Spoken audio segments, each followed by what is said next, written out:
Bismillahirrahmanirrahim. Assalamu alaikum. Welcome to the education complex.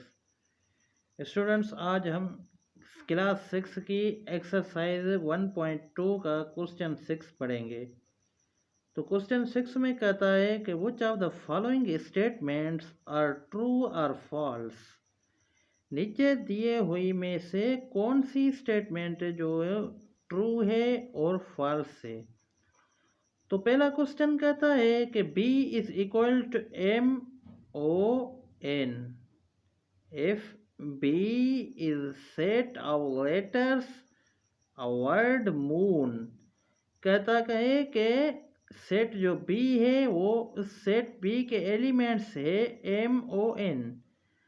अगर जो set B है वो वर्ड मून के लेटर्स में निकले हुए हैं, वर्ड मून के लेटर्स में निकले हुए हैं, क्या ये सेट है या ये स्टेटमेंट ट्रू है या फॉल्स है। तो ये स्टेटमेंट ट्रू है क्योंकि जो MON है जो ये लेटर्स मून के लेटर्स में निकला हुआ है, इस वजह से ये स्टेटमेंट ट्रू है। तो क्वेश्चन नंबर दूसरा है कि A is subset of B.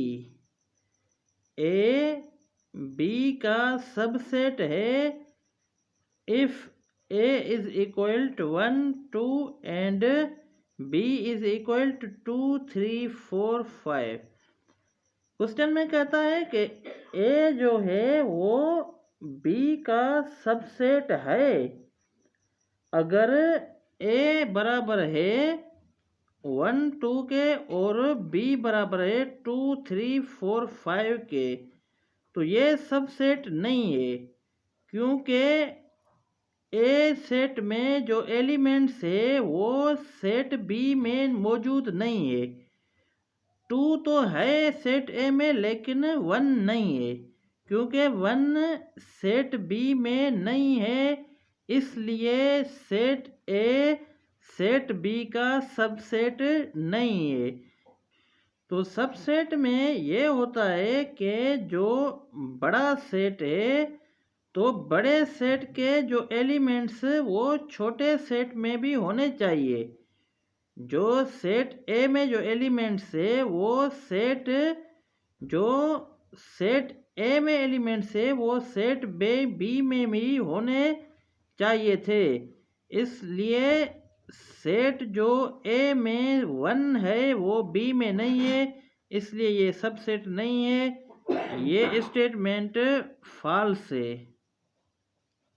है कि if A is equal to 4 5 10 and B is equal to 5 10 20।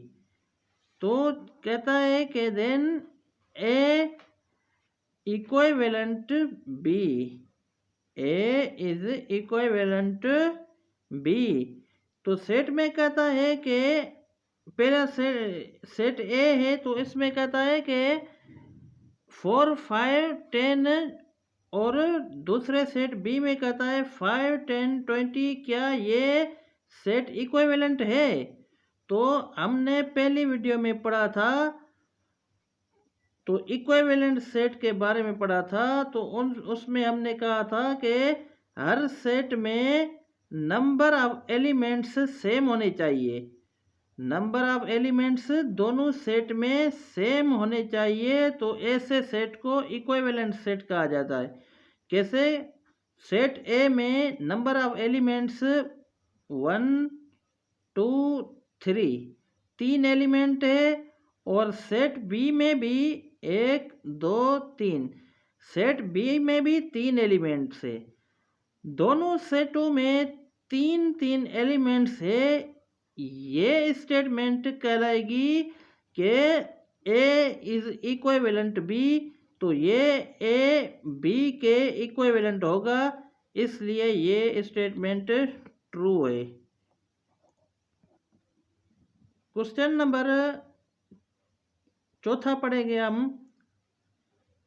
कहता है कि if A is equal to 0 1 2 3 5, 0 1 2 3 5 and b is a set of natural numbers less than 6, तो b जो है वो natural number से 6 से कम, तो क्या ये a is equal to b, तो सेट a है वो सेट b के इक्वल होगा।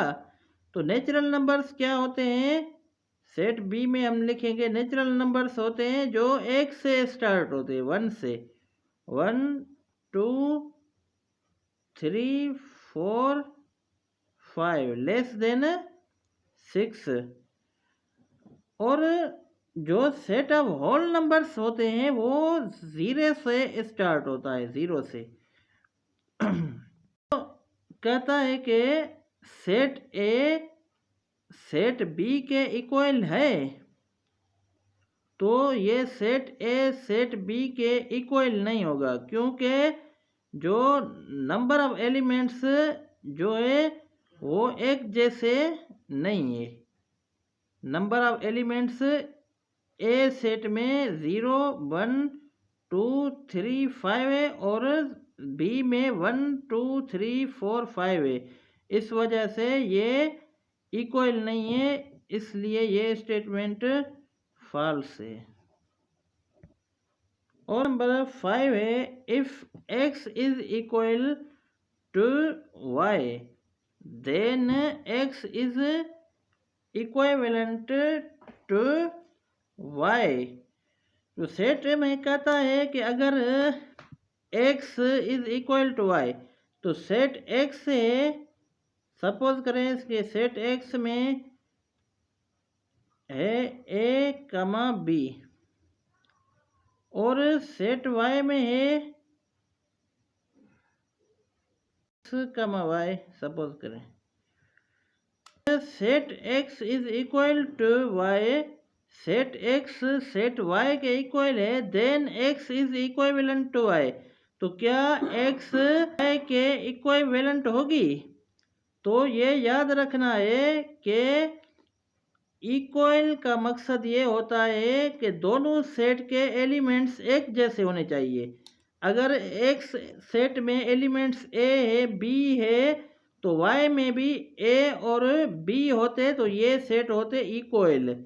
और इक्विवेलेंट क्या होता है, इक्विवेलेंट ये होता है कि नंबर ऑफ एलिमेंट्स जो सेट में वो सेम होने चाहिए, ये 1 2 1 और 2, तो नंबर ऑफ एलिमेंट्स जो दोनों में है वो 2 एलिमेंट्स है, एक सेट में भी 2 एलिमेंट्स है, y में भी 2 एलिमेंट्स है, और हर इक्वल सेट इक्विवेलेंट सेट भी होता है।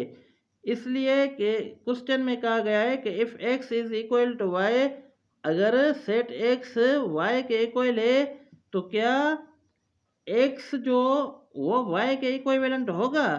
यस, बिल्कुल ये स्टेटमेंट ट्रू है, क्योंकि सेट अगर सेट होगा तो वो लाजमी इक्विवेलेंट भी होगा।